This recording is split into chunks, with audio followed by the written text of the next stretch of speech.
दोस्तों नमस्कार।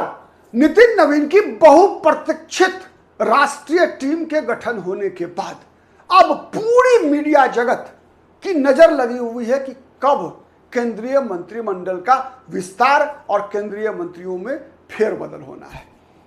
संकेत मिल चुका है, रवनीत सिंह बिट्टू का इस्तीफा हो चुका है। रवनीत सिंह बिट्टू पंजाब में चले गए हैं, शिफ्ट कर दिए गए हैं। चर्चा है पीयूष गोयल को बीजेपी ने राष्ट्रीय कोषाध्यक्ष बनाया है। चर्चा है कि पीयूष गोयल केंद्रीय मंत्रिमंडल से इस्तीफा होगा। धर्मेंद्र प्रधान का इस्तीफा हो गया छात्र आंदोलन के बाद। ठीक है, इसके अलावा चर्चा है कि हरदीप सिंह पुरी का भी मंत्रिमंडल से छुट्टी हो सकती है। आपको याद होगा दोस्तों, जॉर्ज कुरियन जो मंत्री थे, राज्यसभा मेंबर थे मध्य प्रदेश से, उनको दोबारा राज्यसभा में एंट्री नहीं मिली और उनका भी इस्तीफा केंद्रीय मंत्रिमंडल से हो चुका है। तो विगत कुछ दिनों के अंदर में देखेंगे तो लगभग 4-5 मंत्री का इस्तीफा हुआ है और पीयूष गोयल की चर्चा है कि वो बीजेपी के संगठनात्मक पद पर जाएंगे। अब जब बीजेपी की टीम बन गई उसके बाद दोस्तों कई ऐसे चेहरे हैं जिनका कि मंत्रिमंडल में शामिल होने का, फेरबदल का, विभाग बदले जाने का चर्चा लगातार जारी है। लेकिन दोस्तों कुछ ऐसे चेहरे हैं, कुछ ऐसे युवा चेहरों की बात मैं कर रहा हूं, यूथ, जिसे आने वाले दिनों में भारतीय जनता पार्टी का चेहरा बताया जा रहा है कि सरकार में भारतीय जनता पार्टी का जो चेहरा होगा वो ऐसे ही लोग होंगे। और न केवल सरकार में प्रशासनिक स्तर पर बल्कि विपक्ष का मुकाबला करने में भी, क्योंकि विपक्ष में सबसे बड़ा चेहरा कौन है? राहुल गांधी। राहुल गांधी की उम्र कितनी है? 56 साल। राहुल गांधी की उम्र है 56 साल। तो अगर राहुल गांधी के उम्र के लोग ही या राहुल गांधी से उम्र में छोटे लोग ही अगर संसद में राहुल गांधी का मुकाबला करें, सरकार में, सरकार की तरफ से बातों को रखने में, और फिर एक नई ऊर्जा का संचार मोदी के मंत्रिमंडल में हो, जो 2029 के लोकसभा चुनाव में भारतीय जनता पार्टी का चेहरा बनकर बीजेपी के चुनावी जीत के लिए भी, न केवल 2029 लोकसभा चुनाव बल्कि उससे पहले सबसे बड़ा भारतीय जनता पार्टी की अग्नि परीक्षा जो होनी है दोस्तों, वो होना है उत्तर प्रदेश, पंजाब के विधानसभा चुनाव में, जो कि 6 महीना मात्र दूर है। तो दोस्तों आज हम इस वीडियो में बात करने वाले हैं उन भारतीय जनता पार्टी के उन 6 युवा चेहरों के बारे में जिनका मंत्रिमंडल में शामिल होना लगभग तय है, या मैं यूं कहूं कि ये रेस में ये 6 चेहरे सबसे आगे हैं, सबसे आगे हैं। और उसमें पहला चेहरा में दोस्तों भारतीय जनता युवा मोर्चा के अध्यक्ष थे तेजस्वी सूर्या। तेजस्वी सूर्या को दोस्तों आप सबने लोकसभा में कई बार सुना होगा। हिंदी हो, अंग्रेजी हो, कन्नड़ हो, किसी भी भाषा में जबरदस्त वक्ता है। तथ्यात्मक रूप से हर विपक्ष के किसी भी नेता के द्वारा लगाए गए आरोप का पॉइंट दर पॉइंट जवाब देने में इनका कोई सानी नहीं है तेजस्वी सूर्या का। दोस्तों तेजस्वी सूर्या को बेंगलुरु दक्षिण के सांसद हैं, पहली बार 19 में जीत कर आए, तब जब भारतीय जनता पार्टी के कर्नाटक से कद्दावर नेता, बड़े नेता अनंत कुमार का निधन हो गया था। और अनंत कुमार के निधन के बाद दोस्तों भारतीय जनता पार्टी के केंद्रीय नेतृत्व ने अनंत कुमार की पत्नी को टिकट दिया और चुनाव लड़ने के लिए कहा। लेकिन कहा जाता है कि अनंत कुमार की पत्नी ने कहा कि नहीं, सबसे योग्य लड़का है तेजस्वी सूर्या, उसको लड़ाइए चुनाव। उन दिनों तेजस्वी सूर्या जब चुनाव जीत कर आए मात्र 28 साल उम्र थी तेजस्वी सूर्या की। Only 28 years old he was। गजब का वक्ता, एक वकील रहे हैं, तर्क शक्ति भरपूर है, हर मुद्दे पर जवाब देना, विपक्ष को घेरने में माहिर है। तो तेजस्वी सूर्या दोस्तों लगातार 6 साल तक भारतीय जनता पार्टी युवा मोर्चा के अध्यक्ष रहे हैं। चर्चा थी कि संगठन में जाएंगे, महासचिव बन सकते हैं, लेकिन अब जब संगठन में नहीं गए तेजस्वी सूर्या तो गारंटेड है तेजस्वी सूर्या मंत्री बनेंगे। सबसे आगे कर्नाटक के वहां डीके शिव कुमार बने हैं अभी मुख्यमंत्री, कुछ दिन पहले एस सिद्धारमैया थे। दक्षिण भारत में कर्नाटक भारतीय जनता पार्टी के लिए कितना महत्वपूर्ण है, केवल एक वाक्य काफी होगा कि भारतीय जनता पार्टी का दक्षिण भारत में द्वार खोला था कर्नाटक ने, और एक कर्नाटक ही वह राज्य है दोस्तों जहां भारतीय जनता पार्टी अपने लिए बड़ी संभावना देखती है 2029 में भी। तो तेजस्वी सूर्या पहला चेहरा है। दूसरा चेहरा दोस्तों मैं बता रहा हूं आपको, एक ऐसा चेहरा जिसकी नियुक्ति लगभग तय है और इसमें निशाने पर है उत्तर प्रदेश का विधानसभा चुनाव। उत्तर प्रदेश का विधानसभा चुनाव, भदोही लोकसभा सीट से सांसद है, पहली बार जीत कर आए हैं। भदोही समझते हैं ना, बनारस के साइड में है, मिर्जापुर भदोही का इलाका, फूलन देवी का इलाका, मिर्जापुर भदोही फूलन देवी का इलाका, और बिंद केवट समाज से ही आते हैं, शायद फूलन देवी की जाति के ही हैं, बिंद समाज के। नाम है विनोद कुमार बिंद, पेशे से डॉक्टर है, MBBS डॉक्टर है विनोद कुमार बिंद। हुआ ऐसा था 2022 के विधानसभा चुनाव में दोस्तों, अखिलेश यादव ने इनको बुलाकर टिकट दिया था। अखिलेश यादव ने इनको बुलाकर टिकट दिया था ज्ञानपुर विधानसभा सीट से मिर्जापुर में, लेकिन डॉक्टर साहब ने अखिलेश यादव का टिकट लौटा दिया था कि नहीं, आपके टिकट पर चुनाव नहीं लड़ेंगे, आपकी टिकट पर चुनाव नहीं लड़ेंगे। तो विनोद कुमार बिंद जो वर्तमान में भदोही से सांसद है, तो उनका टिकट लौटाकर विनोद कुमार बिंद ने भारतीय जनता पार्टी की योजना के अनुसार मझावा विधानसभा सीट से संजय निषाद की पार्टी, निषाद पार्टी के सिंबल पर यह चुनाव लड़े थे और जीत गए थे मझावा से। और फिर कुछ ही दिन के बाद लोकसभा चुनाव हुआ था 2024 में, तो बीजेपी ने लोकसभा टिकट दिया भदोही से, फिर भी जीते। तो विनोद कुमार बिंद का उत्तर प्रदेश से, ये भी 74 या 75 के जन्म है इनका, 74 यानी 52 साल के हैं, राहुल गांधी से छोटे हैं, राहुल गांधी से 4 साल उम्र में कम है विनोद कुमार बिंद। तो इनका भी मंत्री बनना जो है लगभग तय है। इसके बाद दोस्तों भारतीय जनता पार्टी का जाना पहचाना चेहरा है अनुराग ठाकुर, हिमाचल प्रदेश के रहने वाले हैं, उसी राज्य जहां से जेपी नड्डा आते हैं।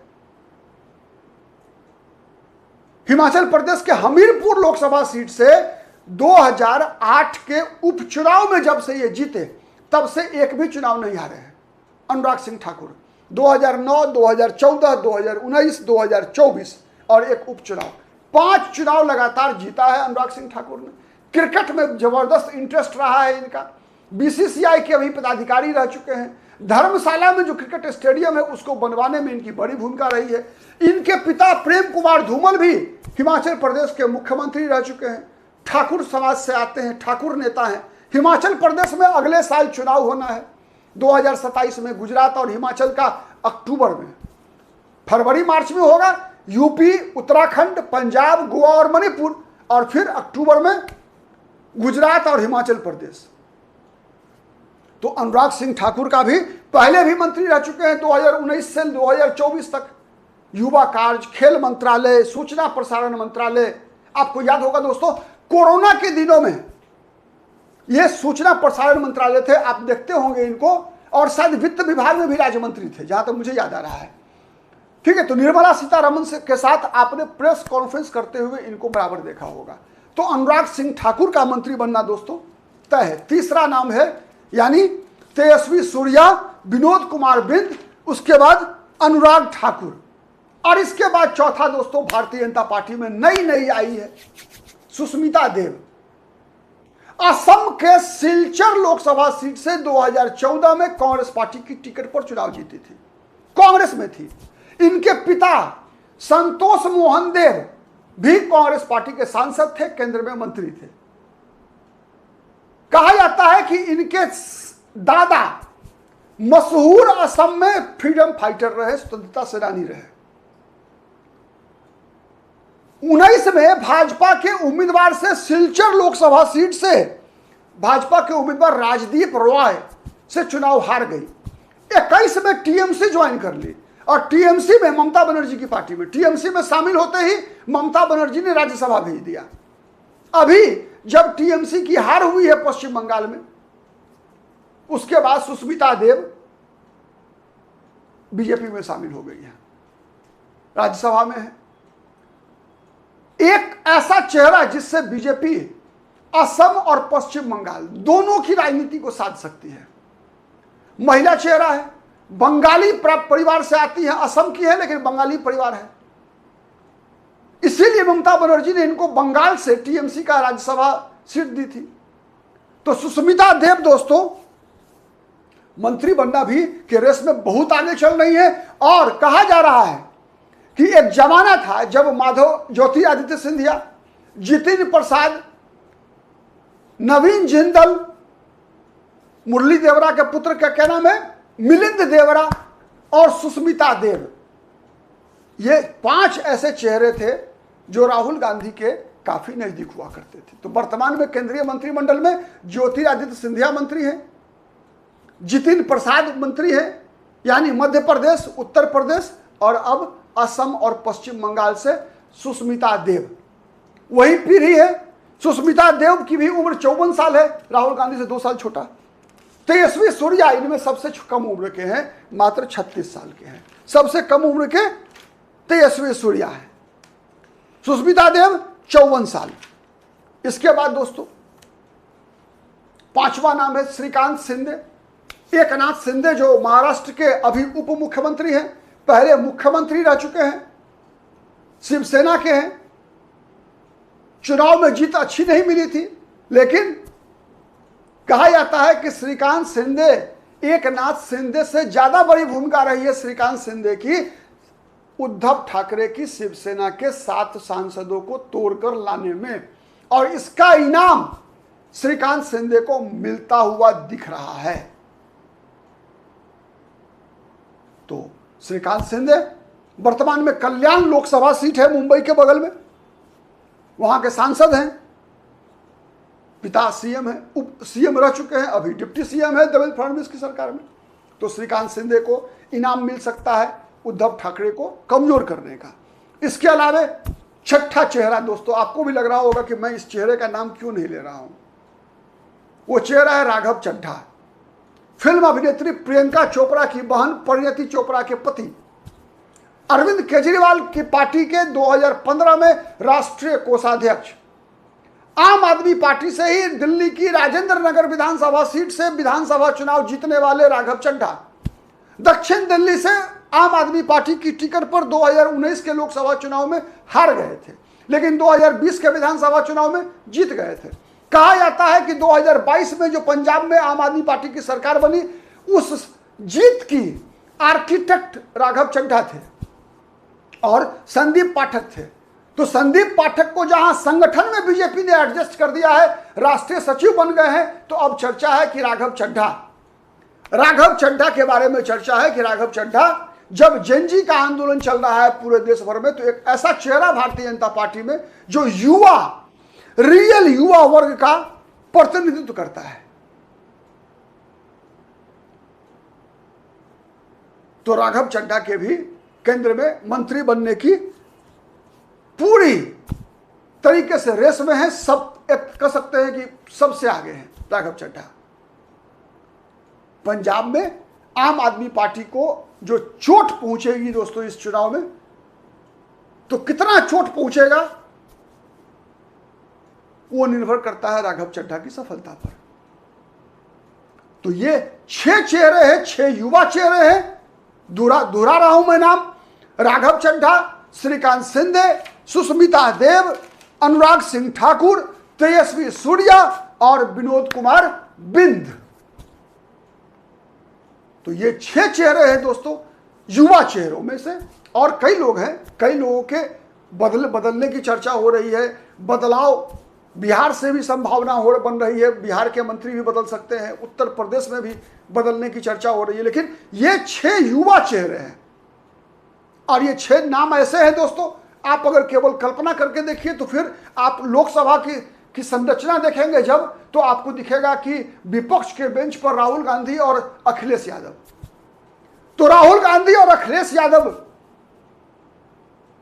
को सामने से युवा चेहरों के रूप में चुनौती देने वालों में ये 6 बड़े नाम आपको दिखाई देगा। इसीलिए इन लोगों को बड़ी जिम्मेवारी मिलने की रेस में सबसे आगे चल रहे हैं। आप कितने सहमत हैं कमेंट करके बताइएगा। आज के लिए इतना ही, नमस्कार।